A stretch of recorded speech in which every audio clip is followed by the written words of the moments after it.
ৰঙাপাৰাত প্ৰায় ১৫০ শতাধিক নেতা কৰ্মীয়ে যোগদান কৰিলে কংগ্ৰেছত। ৰঙাপাৰা বিধানসভা সমষ্টিৰ অন্তৰ্গত ৰঙাপাৰা আৰু বালিপাৰাৰ গ্ৰাম্য তথা পৌৰ ব্লক কংগ্ৰেছ কমিটিৰ উদ্যোগত ৰঙাপাৰাৰ সীতাৰাম মন্দিৰৰ ৰৈমৰীয়া ভৱনত অনুষ্ঠিত হয় যোগদান কাৰ্যসূচী। এই যোগদান কাৰ্যসূচীত বিজেপি, বজৰং দল, আম আদমি পাৰ্টিকে ধৰি বিভিন্ন দলৰ প্ৰায় ১৫০ শতাধিক নেতা কৰ্মীয়ে আহি কংগ্ৰেছ দলত যোগদান কৰাৰ পৰিলক্ষিত হয়। ৰঙাপাৰা সমষ্টিৰ এই যোগদান কাৰ্যসূচীত উপস্থিত থাকে শোণিতপুৰ জিলাৰ কংগ্ৰেছ দলৰ সভাপতি দাদুল বৰকাকতি। দাদুল বৰকাকতিৰ মতে একমাত্ৰ কংগ্ৰেছ দলেই ৰাইজক নিৰাপত্তা দিব পাৰিব।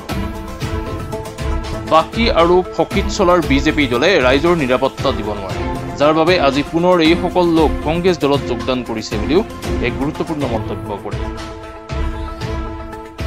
বিজেপিৰ দলত যোগদান কৰাৰ পাছতেই ভাতৃত্ববোধৰ যি বান্ধোন সেয়া নোপোৱাৰ বাবেই আজি পুনৰ কংগ্ৰেছ দলত যোগদান কৰা বুলিও যোগদানকাৰী কৰ্মীসকলে এক গধুৰ মন্তব্য কৰিছে।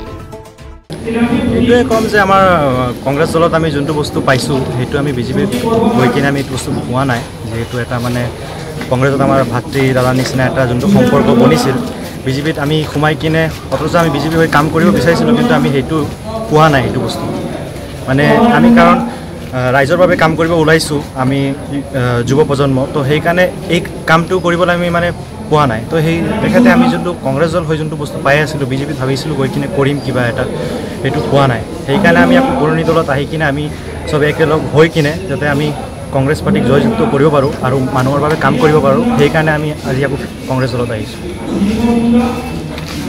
আপোনালোকে দেখিছে যে আজি ৰঙাপাৰা সমষ্টিৰ আমাৰ ৰঙাপাৰা টাউন ব্লক আৰু ৰঙাপাৰা গ্ৰাম্য ব্লকৰ উদ্যোগত ইতিমধ্যে প্ৰায় ১৫০ বা ২০০ৰ ভিতৰত আজি আমাৰ বিভিন্ন দলৰ, বিশেষকৈ ভাৰতীয় জনতা পাৰ্টি, আম আদমি পাৰ্টি, বজৰং দলকে আদি কৰি বহুতো সামাজিক ব্যক্তিয়ে আজি স্বতঃস্ফূৰ্তভাৱে আহি আমাৰ কংগ্ৰেছ দলত যোগদান কৰিছে।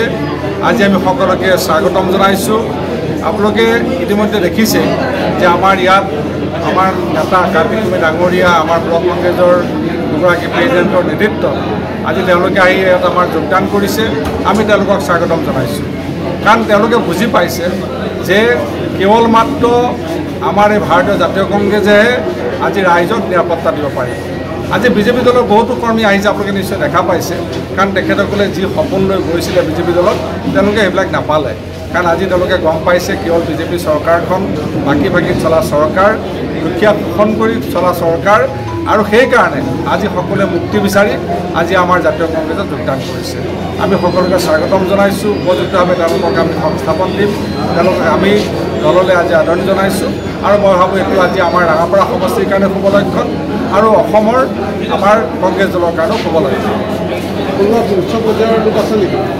আপোনালোকে দেখিছে যে আজি আম আদমি পাৰ্টিৰ যিগৰাকী মহিলাই জইন কৰিছে, লিলি, তেওঁৰ নামটো সকলোৱে জানে। তেখেত এগৰাকী নাৰীৰ কাৰণে যথেষ্ট শক্তিশালী মহিলা আৰু আমাৰ ভাৰতীয় জনতা পাৰ্টিৰো জিলা পৰ্যায়ৰ নেতৃত্বই যোগদান কৰিছে।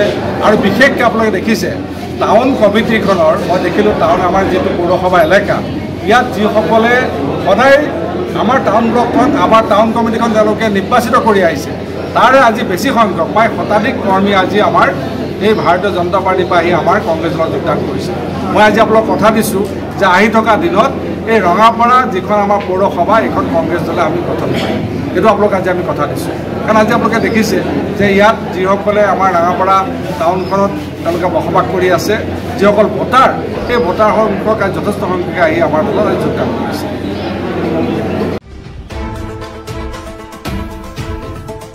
জামুগুৰিঘাটৰ পৰা আনোৱাৰ আহমেদৰ ৰিপৰ্ট, মাই নিউজ এম।